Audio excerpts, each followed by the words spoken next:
امری واحلل عقدۃ من لسانی یفقہوا قولی۔ آج ہم انشاءاللہ العزیز اللہ سبحانہ وتعالی کے نام الودود پر بات کریں گے۔ الودود جو بہت محبت کرنے والا ہے، بے حد محبت کرنے والا اور بہت محبوب بھی۔ اللہ سبحانہ وتعالی اپنے اولیاء سے، اپنے بندوں سے، اپنی مخلوق سے محبت کرتا ہے اور اس کی مخلوق بھی اس سے محبت کرتی ہے۔ اسی لیے ہم دیکھتے ہیں کہ ابن القیم رحمہ اللہ نے الودود کے دو معنی بتائے ہیں۔ ایک تو یہ کہ وہ محبت کرنے والا ہے اپنے انبیاء سے، اپنے رسولوں سے، نیک لوگوں سے، اور دوسرے وہ جو سب کا محبوب ہے، یعنی اللہ کے نیک بندے سب سے بڑھ کر اللہ سے محبت کرتے ہیں۔ والذین آمنوا اشد حبا للہ، وہ لوگ جو ایمان لائے اللہ کی محبت میں سب سے زیادہ شدید ہوتے ہیں، اپنی جان، مال، اولاد، رشتہ دار، دنیا کی مال و متاع، دولت، ہر چیز سے بڑھ کر اپنے رب کو چاہتے ہیں۔ تو سب سے پہلے یہ کہ اللہ سبحانہ وتعالی اپنے بندوں سے محبت کرتا ہے، اور بندوں میں سے وہ ان سے محبت کرتا ہے جو اس کے اطاعت گزار اور فرما بردار ہوتے ہیں، جو اس پر ایمان لانے والے ہوتے ہیں۔ قرآن مجید میں اللہ تعالیٰ فرماتے ہیں اللہ ولی الذین آمنوا، اللہ دوست ہے ان لوگوں کا جو ایمان لائے۔ تو گویا اللہ کی محبت حاصل کرنے کے لیے سب سے پہلی شرط ایمان ہے، کیونکہ جو شخص اس کو مانتا ہی نہ ہو وہ اس سے محبت کیسے کر سکتا ہے۔ پھر اس کے بعد یہ کہ اللہ سبحانہ وتعالیٰ اپنے اولیاء سے محبت کرتا ہے، یعنی ان لوگوں سے جو ایمان لانے کے بعد اپنے آپ کو اللہ کی فرما برداری میں دے دیتے ہیں، اور سب سے زیادہ وہ اللہ تعالیٰ کے احکامات پر چلنے والے ہوتے ہیں۔ ان کے نزدیک سب سے اہم ترین بات اللہ کی بات ہوتی ہے، ان کے اپنے نفس اور آس پاس کے لوگوں سے بڑھ کر اللہ تعالیٰ کا حکم انہیں سب سے زیادہ عزیز ہوتا ہے۔ ایسے لوگوں کو اللہ تعالیٰ کی دوستی نصیب ہوتی ہے۔ اللہ تعالیٰ فرماتے ہیں الا ان اولیاء اللہ لا خوف علیہم ولا هم يحزنون الذین آمنوا وکانوا یتقون۔ سن لو، جو اللہ کے دوست ہیں انہیں نہ کچھ خوف ہوگا اور نہ وہ غمگین ہوں گے، وہ لوگ جو ایمان لائے اور وہ اللہ سے ڈرتے ہیں۔ ایسے لوگ اللہ تعالیٰ سے محبت کرتے ہیں اور اللہ تعالیٰ ان سے محبت کرتا ہے۔ یحبہم ویحبونہ۔ اللہ سبحانہ تعالیٰ کی محبت حاصل کرنے کے لیے انسان کو کچھ صفات اپنے اندر پیدا کرنی چاہیے۔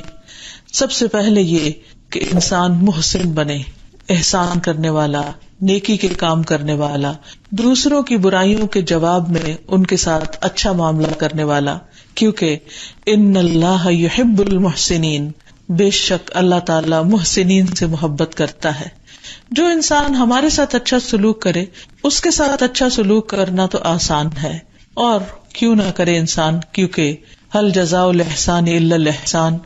لیکن انسان کا امتحان اصل میں اس وقت ہوتا ہے کہ جب اس کے ساتھ کوئی برا کرے اور پھر بھی جواباً وہ اس کے لیے اچھا ہی کرنے والا ہو۔ پھر اسی طرح اللہ سبحانہ وتعالیٰ کی محبت حاصل کرنے کے لیے ضروری ہے کہ انسان کے اندر تقویٰ ہو، کیونکہ ہم تو کہتے ہیں کہ ہمیں اللہ سے محبت ہے، لیکن کیا واقعی اللہ تعالیٰ بھی ہم سے محبت کرتا ہے؟ تو جو اللہ سے محبت کرتا ہے اس کی پھر انتہائی خواہش یہ ہو جاتی ہے کہ اس کا رب بھی اس سے محبت کرے، اور یہ انسان کی بالکل نیچرل سی ڈیزائر ہوتی ہے کہ کسی بھی چیز سے یا کسی انسان سے بھی جب انسان محبت کرتا ہے تو اس کا دل چاہتا ہے کہ وہ انسان بھی جواباً بدلے میں اس سے محبت کرنے والا۔ تو پھر انسان اپنے رب سے کیوں نہ چاہے گا؟ لیکن رب سے محبت حاصل کرنے کے لیے ضروری ہے کہ پھر انسان اپنے اندر ان خصوصیات کو پیدا کرے، ان کوالٹیز کو پیدا کرے، ان کاموں کو کرے کہ جن سے رب کی محبت حاصل ہوتی ہے، اور ان میں سب سے اہم چیز تقویٰ ہے۔ اور تقویٰ کہتے ہیں اللہ کا ڈر اور اللہ کی محبت، دونوں چیزوں کا مجموعہ، یعنی انسان اللہ سے محبت بھی رکھتا ہو اور اللہ سے ڈرتا بھی ہو۔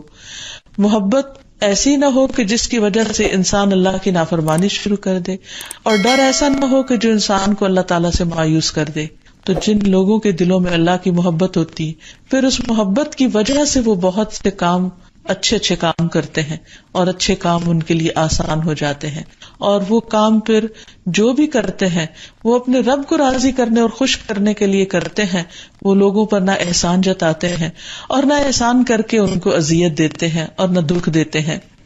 پھر اسی طرح اللہ تعالیٰ کی محبت حاصل کرنے کے لیے انصاف کرنا بہت ضروری ہے، کیونکہ اللہ تعالیٰ انصاف کرنے والوں سے محبت کرتا ہے. ان اللہ یحب المقسطین. پھر اسی طرح جو شخص یہ چاہتا ہے کہ اللہ تعالیٰ اس سے محبت کرے تو اسے چاہیے کہ اپنے اندر صبر کی کوالٹی پیدا کرے، صبر کی کوشش کرے. صبر ایک تو مشکل حالات میں کسی غم یا دکھ یا پریشانی کی خبر سننے پر، یا پھر اپنے جسم میں کوئی جسمانی اذیت، بیماری اور تکلیف کے آنے پر، یا لوگوں کی ناروا باتوں پر، الزامات تراشی پر، یا گالی گلوچ پر، یا کسی ایسے رویے پر جو انتہائی تکلیف دہ ہو. ان تمام معاملات میں انسان کی زبان سے کوئی ایسی بات نہ نکلے جو اللہ سبحانہ وتعالیٰ کو ناراض کرنے والی ہو. انسان مشکلات میں حوصلے اور برداشت سے کام لے، تحمل سے کام لے، کیونکہ صبر اسی چیز کا نام ہے کہ انسان نیگیٹو ری ایکشن سے بچے. پھر اسی طرح اللہ تعالیٰ محبت کرتا ہے ان لوگوں سے جو بہت توبہ کرنے والے ہوتے ہیں. ان اللہ یحب التوابین.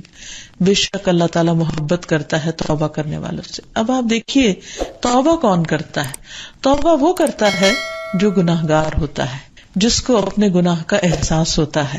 کوئی بھی گناہگار خواہ کتنا بھی بڑا گناہ کر چکا ہو، لیکن جب وہ اللہ سبحانہ وتعالیٰ کی طرف رخ ہی کر لیتا ہے، جب وہ پلٹ آتا ہے، تو اللہ سبحانہ وتعالیٰ خوشی سے اس کا استقبال کرتا ہے اور اس کے اس عمل پر اس سے محبت کرتا ہے. یعنی ہم میں سے ہر شخص گناہ کرتا ہے، اور پھر گناہ کرنے کے بعد جب انسان اللہ تعالیٰ کی طرف رجوع کرتا ہے تو وہ اللہ سبحانہ وتعالیٰ کا محبوب بن جاتا ہے. انسان خطا کا پتلا ہے، غلطیاں تو نہیں چھوڑ سکتا، غلطی تو ہوتی رہے گی، لیکن غلطی پر اصرار شیطانی شیوا ہے. انسانیت اس میں ہے کہ انسان غلطی کے بعد اللہ تعالیٰ کی طرف رجوع کرے، تو جو پلٹ آئے گا وہ اللہ کا محبوب بن جائے گا. اللہ تعالیٰ کی محبت حاصل کرنا کچھ مشکل کام نہیں ہے، صرف یہ کہ انسان اپنے اندر ان خصوصیات کو پیدا کرے جو انسان کو اللہ کا محبوب بنائے. پھر اسی طرح اللہ تعالیٰ محبت کرتا ہے پاک صاف رہنے والوں سے. ان اللہ یحب التوابین ویحب المتطہرین. کہ اللہ تعالیٰ توبہ کرنے والوں سے، یعنی اپنی روحانی اور اپنے اعمال کی صفائی کرنے والوں سے، اور اس کے ساتھ ساتھ جسمانی صفائی کرنے والوں سے بھی، اپنے لباس اور اپنے کپڑے اور اپنے آس پاس کو، اپنے گھر کو، اپنے محلے کو، اپنے جو بھی اس سے متعلقہ چیزیں ہیں ان سب کو پاک صاف رکھنا، یہ اللہ تعالیٰ کا محبوب بناتا ہے انسان کو. پھر اسی طرح اللہ تعالیٰ ان لوگوں سے محبت کرتا ہے جو اللہ پر توکل کرتے ہیں، اللہ پر بھروسہ کرتے ہیں. انسان کے لیے بھروسہ کیے بغیر کچھ چارہ بھی نہیں. اگرچہ انسان کو کسی بھی منزل تک پہنچنے کے لیے کوشش درکار ہوتی، لیکن صرف انسان کی کوششیں کافی نہیں ہوتی. اہل ایمان کوشش کرنے کے بعد اللہ پر بھروسہ کرتے ہیں کہ اب میں نے اپنے طور پر جو کر سکتا تھا کر لیا، اب باقی اللہ کے ذمہ ہے. اور جیسے ایک فارسی کا شعر ہے کہ سپردم بتو مایا خیشرا تو دانی حساب کمو بیشرا. کہ میرے ہاتھ میں جو تھا وہ میں تیرے سپرد کرتا ہوں، یعنی جو میں نے کوشش کی اب تیرے حوالے، اور تو ہی کم و بیش کا حساب جانتا ہے. یعنی اس کوشش میں میری طرف سے جو بھی کمی ہوئی ہے تو اس کو زیادہ بہتر جانتا ہے، اس کمی کو تو پورا کرنے والا ہے اور تو اس کو پورا کر دے. بعض لوگ توکل کا معنی یہ سمجھتے ہیں کہ انسان ہاتھ پہ ہاتھ دھر کے بیٹھا رہے، کوئی کوشش نہ کرے اور سب کچھ اللہ تعالیٰ پہ ڈال دے. اللہ تعالیٰ تو ہر چیز پر قادر ہے، وہ تو سب کچھ کر سکتا ہے، لیکن توکل کا مطلب ہے کہ انسان پہلے اپنی کوشش کرے اور پھر رب پر بھروسہ کرے. جیسے پرندے اپنے رب پر توکل کرتے ہیں، لیکن کبھی آپ نے دیکھا کہ کوئی پرندہ صرف گھونسلے میں بیٹھا رہے اور کوشش نہ کرے؟ وہ صبح سویرے گھروں سے نکلتے ہیں، کوشش کرتے ہیں، لیکن ان کے لیے کہیں کوئی کھانا جمع نہیں ہوتا، کسی جگہ پر اکٹھا کر کے رکھا نہیں گیا ہوتا. وہ گھومتے ہیں، پھرتے ہیں، اڑتے ہیں، ادھر سے ادھر جاتے ہیں اور اپنی ضرورت کا کھانا پا لیتے ہیں. کسی کا درختوں میں ہے اور کسی کا سمندروں کے اندر ہے، لیکن وہ اپنی اٹموسٹ ایفرٹ لگاتے ہیں اور اس کے ساتھ ساتھ اپنے رب پر بھروسہ کرتے ہیں. پھر اللہ سبحانہ تعالیٰ محبت کرتا ہے ان لوگوں سے جو اپنے فرائض ادا کرتے ہیں اور نوافل ادا کرتے ہیں.